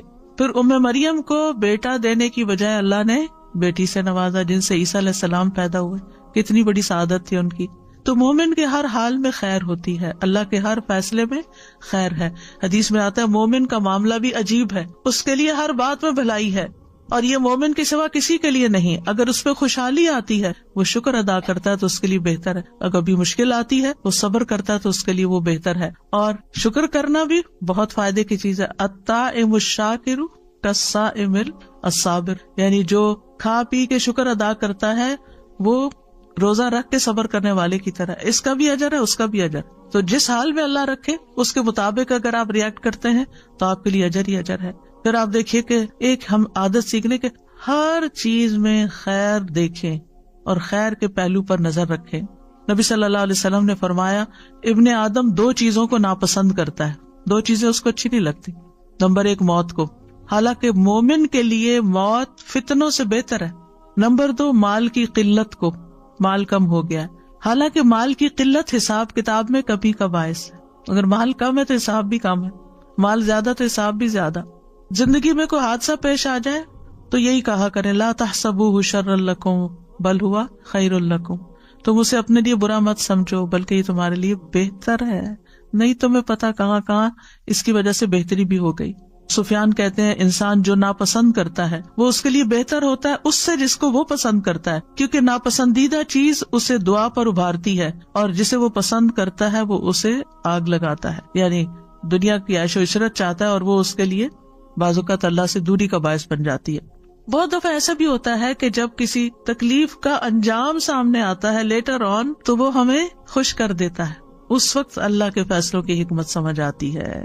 ابن عمر کہا کرتے تھے انسان اللہ سے بھلائی طلب کرتا ہے تو اللہ اس کے لیے کسی چیز کو منتخب کر لیتا ہے، یعنی اس کے لیے کسی تکلیف کو منتخب کر لیتا. مطلب یہ تھا پھر وہ اپنے رب سے ناراض ہو جاتا ہے اور اپنے انجام کا انتظار نہیں کرتا. پھر جب انجام سامنے آتا ہے تو پتا چلتا ہے کہ اللہ نے اس کے حق میں بہتری کی کہ اس کو اس مشکل رستے سے گزار کر یہ نعمت دی. اللہ ہماری مصلحتوں کو ہم سے زیادہ بہتر جانتا ہے، اس لیے اللہ کے فیصلوں پر اعتماد ہونا چاہیے. آپ دیکھیں کہ بچے جب چھوٹے ہوتے ہیں نا تو ماں باپ سے اکثر ناراض رہتے ہیں، ہمیں کیوں اسکول بھیجتے ہیں، ہمیں کیوں ہوم ورک کرنے کو کہتے ہیں، ہمیں کیوں چھٹی نہیں کرنے دیتے، ہمیں کیوں فلاں چیز نہیں لے کے دیتے، ہمیں کیوں زیادہ چاکلیٹ نہیں کھانے دیتے، کیونکہ ان کا بس چلے تو کھانے پینے کی جگہ صرف سویٹس اور کینڈیز ہی کھا لے تو ماں باپ نہیں کھانے دیتے. یعنی جتنی بھی چیزیں ہیں آپ دیکھیں کہ بچے آپ سے خوش نہیں ہوں گے، وہ آپ کو اپنا دشمن سمجھیں گے کہ شاید ہم ستیلے ہیں یا انہوں نے کہیں سے اڈاپٹ کیا ہوا ہمیں، جو اتنی سختی ہم پر کرتے ہیں. لیکن جب بڑے ہوتے ہیں تو پھر تھینک فل ہوتے ہیں. آپ کا شکریہ کہ آپ نے ہم پر سختی کی، ہمیں پڑھایا لکھایا اور ہمیں یہاں تک پہنچایا. بندہ بھی جب تکلیف کی حالت میں ہوتا ہے تو برے برے خیال سوچتا ہے بس اور پھر جب اس کا انجام دیکھتا ہے تو اس وقت شکر گزار ہوتا ہے کہ اللہ تیرا شکر ہے کہ تو نے فلاں سے بھی بچا لیا، فلاں چیز سے بھی بچا لیا، فلاں اور میرے لیے تو نے یہ رکھ دیا. ابن تیمیہ کہتے ہیں مصائب عام لوگوں کے حق میں رحمت اور نعمت ہے سوائے اس وقت کے کہ اگر ان مصیبتوں کی وجہ سے مصیبت والا شخص اس بڑی نافرمانی اور مصیبت میں مبتلا ہو جائے جو اس سے پہلے تھی تو یہ مصیبت اس لحاظ سے اس کے لیے شر بن جائے گی. لیکن اگر وہ اس کی وجہ سے اور نیکی کی طرف آ جاتا ہے تو پھر کیا ہوتا ہے، وہ مصیبت اس کے لیے خیر کا باعث بن گئی. چوتھی چیز کیا ہوئی، تقدیر کے فیصلوں پہ اللہ سے راضی رہنا ہے اور ناراض نہیں ہونا، اللہ کو الزام نہیں دینا، اللہ کی تقسیم پہ راضی رہنا ہے. نبی صلی اللہ علیہ وسلم نے فرمایا اللہ کی تقسیم پر راضی رہو، تم لوگوں میں سب سے بڑے غنی بن جاؤ گے. ہر حال میں اللہ کا شکر ادا کرنا ہے، خوشی ملے تو الحمدللہ، تکلیف آئے تو الحمدللہ ہی علی کل حال. حسن کہا کرتے تھے تم اللہ سے راضی ہو جاؤ اللہ تم سے راضی ہو جائے گا. ہم چاہتے ہیں نا اللہ ہم سے راضی ہو جائے تو پھر اللہ تعالیٰ کی تقدیر پہ راضی ہو جایا کرو اور اللہ کا جو حق ہے اسے اپنی طرف سے ادا کرو. کیا تم نے نہیں سنا اللہ تعالیٰ کا فرمان ہے رضی اللہ عنہم ورضوا عنہ، اللہ ان سے راضی ہو گئے اور وہ اللہ سے راضی ہو گئے. اور جو راضی ہو جاتا ہے اس کی زندگی میں برکت اور وسعت آ جاتی ہے. نبی صلی اللہ علیہ وسلم نے فرمایا اللہ تبارک و تعالیٰ اپنے بندے کو جو کچھ دیتا ہے وہ اس میں اس کا امتحان بھی لیتا ہے. جو شخص اللہ تعالیٰ کی تقسیم پر راضی ہو جائے اللہ اسے برکت اور وسعت دیتا ہے، اور جو راضی نہ ہو اس کو برکت نہیں ملتی. پھر زبان سے بھی رب کی رضا کے کلمات ادا کرنے چاہیے. جیسے نبی صلی اللہ علیہ وسلم کے بیٹے ابراہیم فوت ہو گئے تھے تو آپ نے کیا فرمایا؟ آنکھیں روتی ہیں، دل غمگین ہے، اور ہم نہیں کہتے مگر وہی جس سے ہمارا رب راضی ہے. زبان سے کوئی ایسی بات نہیں نکلے گی، اے ابراہیم ہم تمہاری جدائی کے سبب غمگین ہیں. اپنے غم کا اظہار کیا لیکن اللہ سے ناراضگی کا اظہار نہیں کیا. پھر آپ دیکھیں کہ اللہ کے فیصلوں کے آگے سر تسلیم خم کر دینا چاہیے. اللہ یہ تیرا فیصلہ ہے، میں نے قبول کر لیا، میں اس پر راضی. وہ کیسے؟ مثلاً آپ کی شادی کسی ایسی جگہ ہو گئی کہ جس میں بعد میں آپ کو کچھ مشکلات پیش ہیں، اور وہ کون سی شادی ہے جس میں مشکلات پیش نہیں آتے؟ یعنی ایڈجسٹمنٹ کا جو بھی پیریڈ ہوتا ہے، اور زندگی بھر کچھ نہ کچھ ایڈجسٹمنٹ ہوتی رہتی. آپ دیکھیں جس طرح ہماری اپنی باڈی ہوتی ہے نا، بچپن میں ایک اور طرح کے ٹرامے سے گزرتی ہے، جب ہم بڑے ہو رہے ہوتے ہیں اس میں آپ دیکھیے کہ وہ باڈی میں جو چینجز آ رہے ہوتے ہیں. جب مثلا ایک خاتون ہونے کی حیثیت سے جب پیریڈ شروع ہونے کا وقت ہوتا ہے تو جسم کی جو چینجز ہوتی ہیں اس کی وجہ سے ایک تھکاوٹ اور ایک بیماری کی سی کیفیت. پھر آپ دیکھیں کہ جوانی کی اپنی کچھ اور مطالبات ہوتے ہیں، اس کی ضروریات ہوتی ہیں. پھر اس کے بعد یہ ہے کہ جو انسان کو مینوپاز ہوتا ہے، بڑھاپا آتا ہے، ایڈجسٹمنٹ ہوتی رہتی ہے نا سارا وقت. کس طرح کھڑے ہونا، کس طرح بیٹھنا، کس طرح چلنا ہے، کیا کھانا ہے، کیا نہیں کرنا. یعنی تھرو آؤٹ یور لائف آپ ایڈجسٹمنٹ کر رہے ہوتے ہیں اپنے ساتھ، کھانے پینے کے معاملے میں، ایکسرسائز کے، سونے جاگنے، کام، ہر چیز کے، آرام کے، نیند کے، ہر جگہ. بالکل اسی طرح جو ہماری ازواجی زندگی ہوتی ہے اس میں بھی وقت کے ساتھ ساتھ شادی سے پہلے کے جذبات کچھ اور ہوتے ہیں، پھر شادی ہو جاتی ہے تو ابتدائی دنوں کے جذبات کچھ اور ہوتے ہیں، پھر 2 مہینے کے بعد کچھ اور ہوتے ہیں، پھر 6 مہینے کے بعد کچھ اور ہوتے ہیں، سال گزر جاتا ہے تو کچھ اور ہوتے ہیں، اور پھر جب بچہ پیدا ہو جاتا ہے کچھ اور ہوتے ہیں. پھر بچے جب جوان ہوتے ہیں، کچھ ماں باپ بڑے اچھی زندگی گزارے ہوتے ہیں، جب بچے جوان ہوتے ہیں ان کے فیصلے کرنے میں آپس میں جھگڑ پڑتے ہیں. پھر اس کے بعد ان کے جب بچے پیدا ہوتے ہیں ان کے غم لگا کے بیٹھ جاتے ہیں. تو کہیں نہ کہیں کچھ نہ کچھ ہماری زندگیوں میں یہ چل رہا ہوتا ہے. تو یہ ہماری زندگی کا ایک حصہ ہے. تو یہ اللہ کے فیصلے ہوتے ہیں، ان کے آگے جھک جانا چاہیے، ان کو قبول کر لینا چاہیے. ہمیں نہیں پتا کہ جس چیز کا ہم خوف کرتے ہیں، جس سے ہم ڈرتے ہیں، اسی میں ہمارے لیے کتنی خیر اور بھلائی اللہ نے لکھ دی ہو. یعنی ہمارے توہمات ہوتے ہیں نا کہ کہیں ایسا نہ ہو جائے، کہیں ایسا نہ ہو جائے، پتہ نہیں کیا ہو جائے گا. تو ہر معاملے میں نا، مثلا بچے جب اسکول ہی جا رہے ہوتے ہیں نا تو اس وقت بھی اس اسکول میں داخل کراتے ہیں نا زیادہ اچھا تھا، اس پروگرام میں بھیجتے تو زیادہ اچھا تھا، میرا خیال ہے ہم نے غلطی کی اس کو ڈاکٹر بنا کے، میرا خیال ہے ہم نے غلطی کی یہاں شادی کر کے. یعنی ساری زندگی انسان فیصلے بھی کر لیتا ہے اور پھر ریگریٹس بھی ساتھ ساتھ چل رہی ہوتی ہیں. تو یہ پارٹ آف لائف ہے، لیکن اس میں ہونا وہی ہے جو اللہ نے لکھا ہے. تو اب کیا ہے، جب اللہ نے لکھ دیا ہے نا اور وہ چیز نافذ ہو رہی ہے تو پھر کہیں رضیت باللہ ربا وبالاسلام دینا وبمحمد نبیا. اور اسی معاملے میں پھر ہمیں اللہ پر توکل کرنا پڑتا ہے. توکل انسان کے اندر اعتماد لے آتا ہے، انسان کے اندر اطمینان پیدا کر دیتا ہے. اور کیوں نہ توکل کرے، ہوا مولانا، وہ ہمارا مولا ہے نا، اس نے کام سنوارنے. میرے ہاتھ میں تھوڑی اپنی تقدیر، میرے ہاتھ میں تھوڑے اپنے فیصلے، اس نے کرنے اور اس کا ہر فیصلہ خیر پر مبنی ہے. اور بندہ جیسا گمان کرتا ہے نا اللہ کے بارے میں، اللہ تعالیٰ بھی اس کے ساتھ ویسے ہی معاملہ کرتا ہے. ایک شخص بیمار ہوا، نبی صلی اللہ علیہ وسلم نے اس کو فرمایا لا باس طہور انشاءاللہ، کوئی بات نہیں، یہ پاک صاف کرنے کا ذریعہ ہے. تو اس نے کہا آپ یہ کہتے ہیں یہ گناہوں کو دھونے والا ہے؟ ہرگز نہیں، یہ تو ایک نہایت شدید قسم کا بخار ہے جو ایک بوڑھے پہ جوش مار رہا ہے، جو اسے قبر کی زیارت کرائے بغیر نہیں چھوڑے گا. برے برے الفاظ اس نے استعمال کیے. آپ نے فرمایا تو اچھا پھر یوں ہی ہوگا. یعنی آپ اللہ سے اچھا گمان کریں، اللہ آپ کے لیے اچھا کرے گا. جو چیز آپ کو پنچ کر رہی ہے نا، جو چیز آپ کو پریشان کر رہی ہے، اس کو کہیں یا رب، ایسے اپنے ذہن میں نا اس چیز کو ایک فزیکل فارم دیا کرے، اور پھر اس کو لپیٹ کے کہا کرے اللہ یہ آپ کے حوالے، آپ نے اس کی ٹیک کیئر کرنی ہے، میں نہیں کر سکتی، میرے دل کا یہ خوف دور کر دے، تو اس کی حفاظت کرنے والا، تو اس کی زیادہ کیئر کرنے والا ہے، تو نے اس کو پیدا کیا. جیسے بچے ہیں، موسیٰ نے کیا کیا تھا، یعنی کتنی بڑی مثال ہے، اور کہاں جا کے پلے تھے، اور پھر وہاں کیا مشکل پیش آ گئی، اور پھر کہاں پہنچ گئے، پھر اللہ نے کیا کیا نہیں عطا کیا، کیسا بڑا مقام. پہلے 5 اولو العزم رسل میں سے ہیں. یوسف علیہ السلام، یعقوب علیہ السلام کے دل میں کیسے خدشات تھے جو ہر ماں باپ کے دل میں اولاد کے لیے ہوتے ہیں، خاص طور پر اگر اولاد آؤٹ اسٹینڈنگ ہو. لیکن ہر واقعہ جو ان کی زندگی میں پیش آیا وہ نہیں چاہتے تھے، لیکن واللہ غالب علی امری، اللہ اپنے فیصلوں میں غالب ہوتا ہے، لہٰذا وہی ہوا جو وہ نہیں چاہتے تھے، جو نہیں چاہتے تھے.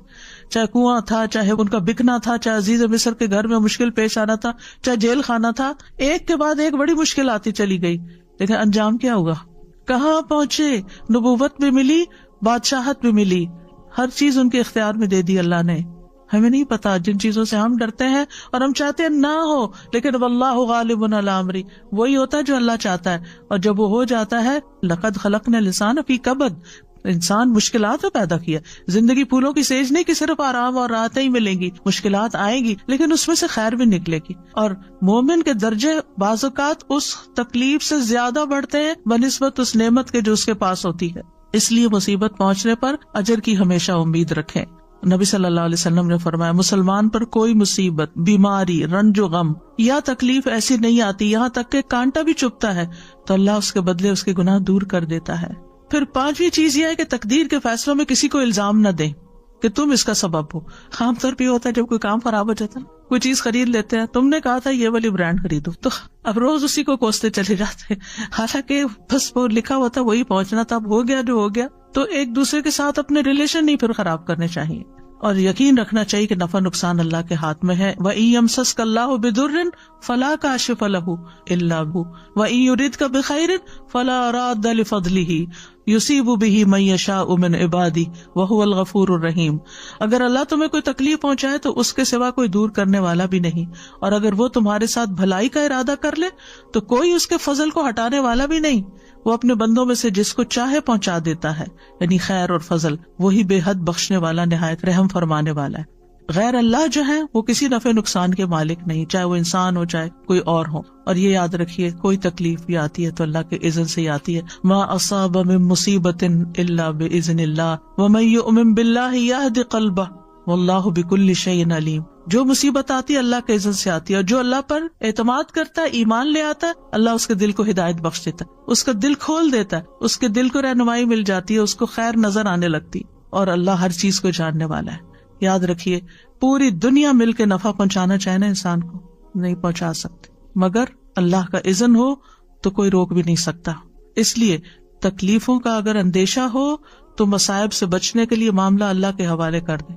فَسَتَذْكُرُونَ مَا أَقُولُ لَكُمْ وَأُفَوِّضُ أَمْرِي إِلَى اللَّهِ إِنَّ اللَّهَ بَصِيرٌ بِالْعِبَادِ. آل فرعون میں سے ایک رجل مؤمن نے کھل کے فرعون کی مخالفت کی، اس کے فیصلوں کی، اور موسیٰ علیہ السلام کی بھرپور تائید کی. اب اس کے بعد ہونا کیا تھا کہ وہ کوئی اٹھاتا اسے اور قتل کر دیتا. فَوَقَاهُ اللَّهُ سَيِّئَاتِ مَا مَكَرُوا. ان کی چالوں سے اللہ نے اس مرد مومن کو بچا لیا. کیوں؟ کیونکہ اس نے کہا تھا أُفَوِّضُ أَمْرِي إِلَى اللَّهِ. تو اپنے بارے میں بھی، اپنی اولاد کے بارے میں بھی، یا اللہ میں نے آپ کے سپرد کی، آپ ان کی حفاظت کر، جیسے موسیٰ اور یوسف علیہ السلام کی تھی، جیسے آل فرعون کے اس رجل مومن کی تھی. مال کی طرف سے ڈر ہے، اولاد کی طرف سے، صحت کی طرف سے، کہیں یہ بیماری، کچھ لوگوں کو یہ ہر وقت وہم لگا کہیں مجھے کینسر نہ ہو جائے، کہیں مجھے فلانا نہ ہو جائے.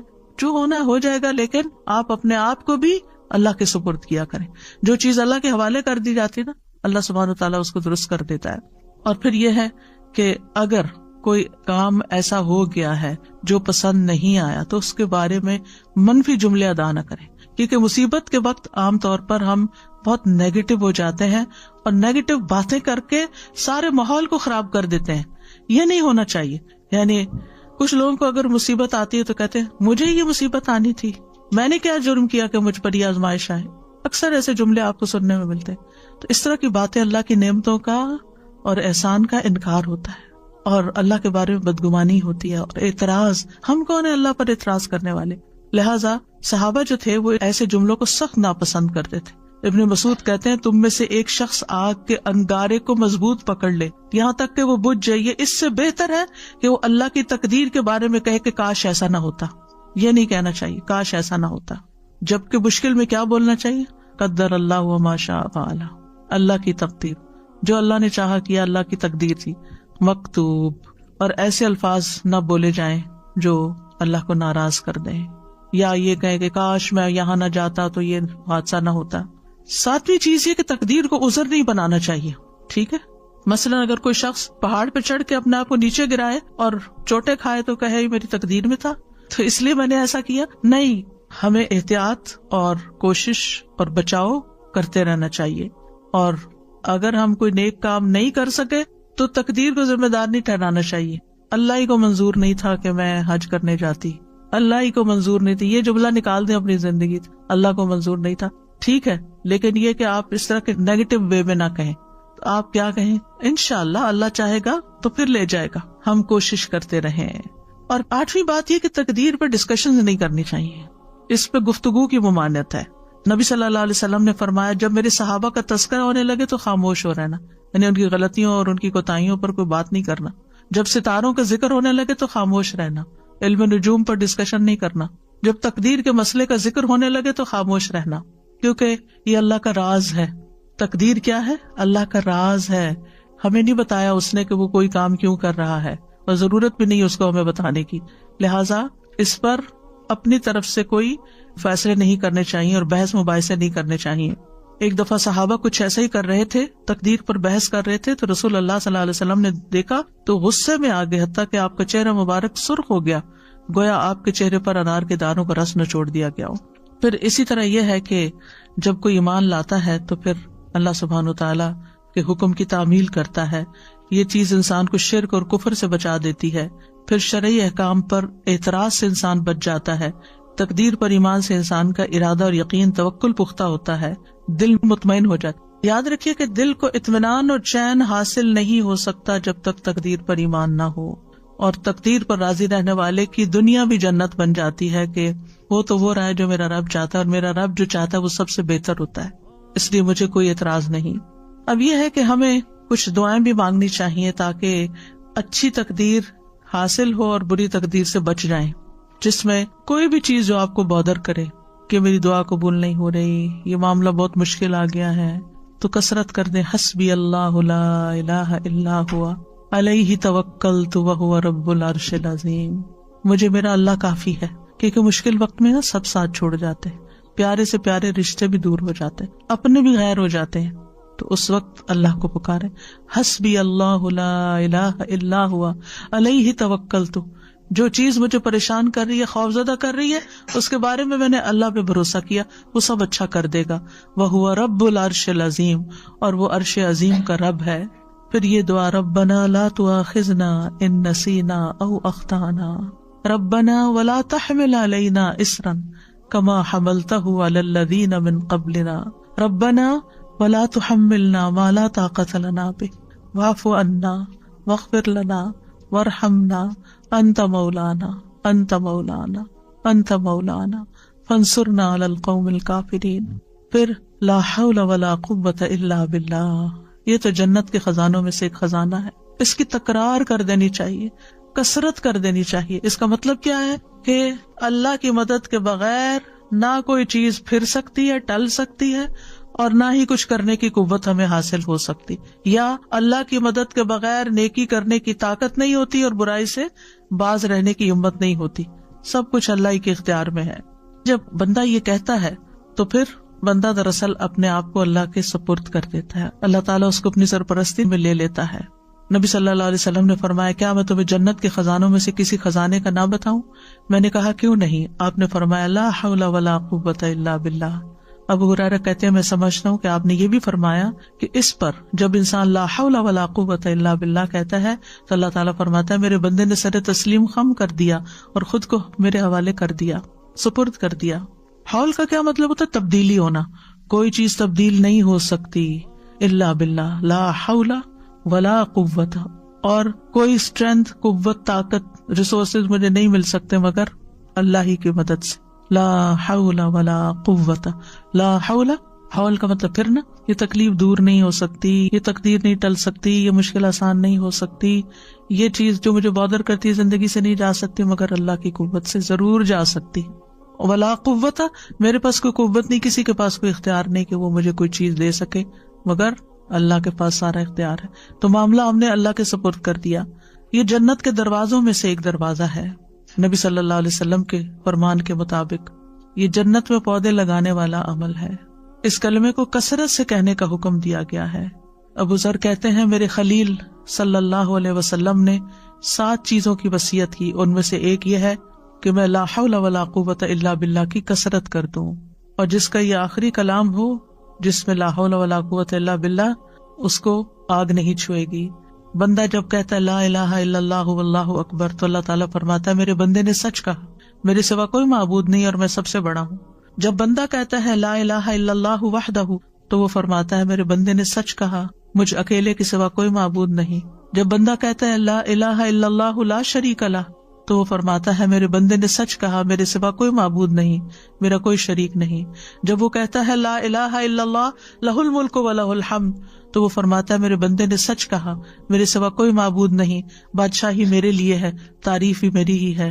اور جب بندہ کہتا ہے لا الہ الا اللہ ولا حول ولا قوت الا باللہ، تو اللہ تعالیٰ فرماتا ہے میرے بندے نے سچ کہا، میرے سوا کوئی معبود نہیں اور میری توفیق کے بغیر کوئی بچاؤ نہیں اور نیکی کی طاقت نہیں۔ اور جسے موت کے وقت یہ کلمات نصیب ہو گئے اسے آگ نہیں چھوئے گی۔ یہ کلمات کیا ہیں؟ لا الہ الا اللہ واللہ اکبر، لا الہ الا اللہ وحدہ، لا الہ الا اللہ لا شریک لہ، لا الہ الا اللہ لہ الملک و لہ الحمد، لا الہ الا اللہ ولا حول ولا قوت الا باللہ۔ ایک اور دعا بھی پڑھنی چاہیے بری تقدیر سے بچنے کے لیے، اللہم انی اعوذ بک من جہد البلاء ودرک الشقاء وسوء القضاء وشماتۃ الاعداء۔ اے اللہ بے شک میں تیری پناہ میں آتا ہوں سخت مصیبت، بدبختی لاحق ہونے سے، بری تقدیر اور دشمنوں کے خوش ہونے سے۔ سب سے پہلی چیز مصیبت کی سختی، جہد البلاء، یعنی ایسی مصیبت جس کے برداشت کرنے کی انسان میں طاقت نہ ہو، کہ اس مصیبت کی وجہ سے انسان کا ایمان چلا جائے یا زندگی چلی جائے۔ اللہ ایسی مصیبت نہ ڈالنا ہم پر۔ آزمائشیں دو طرح کی ہوتی ہیں، ایک جسمانی ہوتی ہے، ایک ذہنی ہوتی ہے۔ مثلاً بیماریاں ہیں، پیٹ درد ہو گیا، سینے میں درد ہو گیا، سر درد ہو گیا، یہ بھی آزمائش اور مصیبت ہے۔ کچھ ذہنی ہوتی ہے، قلبی ہوتی ہے، کہ جس کی بنا پر انسان کے دل کے اندر پریشانی اور ڈسٹربنس اور ایک ڈپریشن کی کیفیت ہوتی ہے۔ کبھی انسان کی ذات کے اوپر کوئی الزام تراشی ہو جاتی ہے، کبھی کوئی اس کے ساتھ بدسلوکی کرتا ہے۔ یہ ساری چیزیں جہد البلاء میں سے ہے، یعنی آزمائش کی ایسی مشقت جو برداشت نہیں ہو رہی، ہر وقت چمٹ گئی ہمیں۔ اللہ ایسی مصیبت سے بچانا کہ جو ہمارے نارمل حالات کو ہمارے لیے اب نارمل کر دے، اور جو ہم اچھے کام کر رہے تھے وہ ہم سے سارے چھوٹ جائیں۔ یعنی آپ دیکھیں کہ جب انسان اللہ کی عبادت کرتا ہے کتنی راحت ملتی ہے، جب انسان اللہ کے دین کی خدمت کرتا ہے کتنی راحت ملتی، جب انسان کسی انسان کی خدمت کرتا ہے کتنی خوشی ہو جاتی۔ لیکن جب اگر انسان بیمار پڑ جائے، کیا اس میں سے کوئی ایک کام بھی کر سکتا ہے؟ اب کیا ہوا، ایک تو بیماری کی وہ تکلیف جو مسلسل درد ہوئے جا رہی ہے، ہوش بلا دیے، ذکر اذکار بلا دیے، نہ عبادت ہو رہی ہے، نہ کوئی دین کی خدمت ہو رہی ہے، نہ کسی انسان کی خدمت ہو رہی، کچھ بھی نہیں ہو رہا۔ یہ ہے جہد البلاء۔ اللہ ایسی کیفیت سے بچا لینا کہ ہم کسی کام کے نہ رہیں، ہم نیکیوں میں آگے نہ بڑھ سکیں، کیونکہ ایسے میں انسان کا صبر و برداشت بھی کم ہو جاتی ہے۔ اس سے پناہ مانگنی چاہیے۔ پھر آپ دیکھیں کہ کچھ مصیبتیں ایسی ہوتی ہیں اس سے ایمان ڈاواں ڈول ہو جاتا ہے، اللہ تعالیٰ بچا کے رکھے۔ نیکی کے کام انسان کو اچھے نہیں لگتے، خیر اور بھلائی کے کاموں سے دور ہو جاتا ہے، وہ چیزیں انسان کو حق سے پھیر دیتی ہیں، خیر سے پھیر دیتی ہیں، منہ سے ایسے لفظ نکلنے لگتے ہیں، کیا فائدہ ہوا قرآن پڑھ کے پڑھا کے، نعوذ باللہ نعوذ باللہ، کیا فائدہ ہوا دین کی خدمت کر کے، کیا فائدہ ہوا یہ کر کے، سارے عمل برباد کیا، کرایا برباد۔ اس لیے جہد البلاء سے پناہ مانگے۔ دوسرا درک الشقاء، درک کا مطلب ہوتا پانا، کس چیز کو ملنا، کہیں پہنچ جانا، اور شقاء کہتے ہیں وہ چیز جو تباہی تک پہنچا دے، اور یہ سعادت کے برعکس ہوتا ہے۔ یعنی اے اللہ مجھے اس بات سے بچا کہ مجھے میری دنیا، میری جان، میرے اہل، میرے مال یا میری آخرت میں کوئی ایسی مشقت لاحق ہو کہ اس کے سبب سے جو میں گناہوں نافرمانیوں کے عمل کرنے لگوں۔ کیونکہ کچھ لوگ کیا کرتے ہیں، جب ان پہ کوئی تکلیف آتی ہے وہ جادوگروں کے پاس پہنچ جاتے ہیں، وہ نجومیوں کے پاس پہنچ جاتے ہیں، ان سے غیب کی خبریں معلوم کرنے لگتے ہیں، کیا کرایا ضائع ہو جاتا ہے۔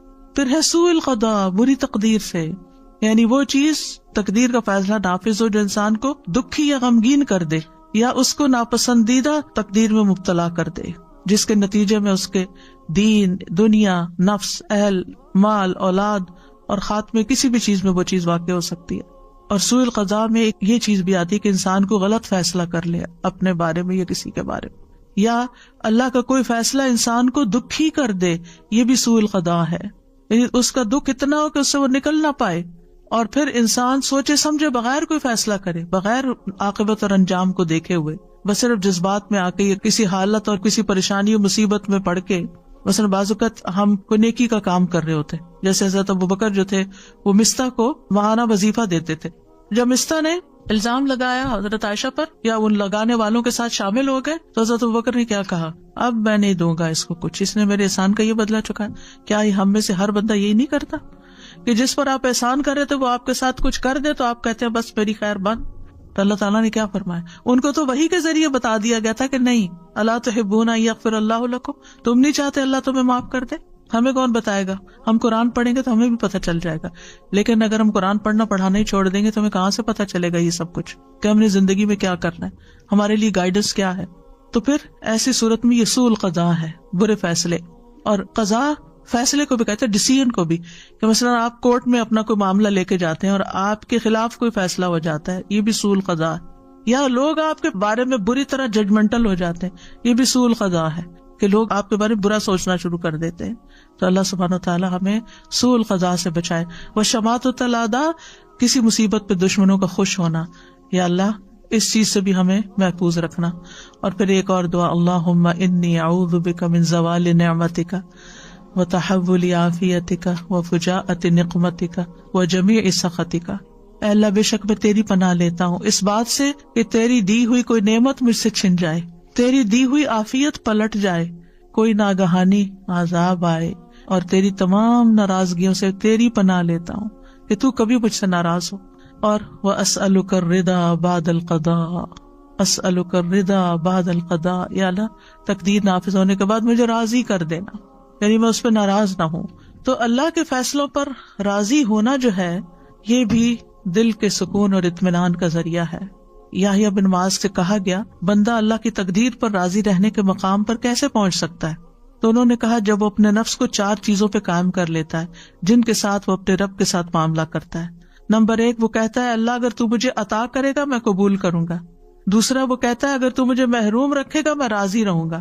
تیسرے اگر تو مجھے چھوڑ دے گا تو میں تیری عبادت کروں گا. چوتھے اگر تو مجھے بلا لے گا یعنی موت میری آئے گی تو میں تیری پکار پہ لبیک کہوں گا.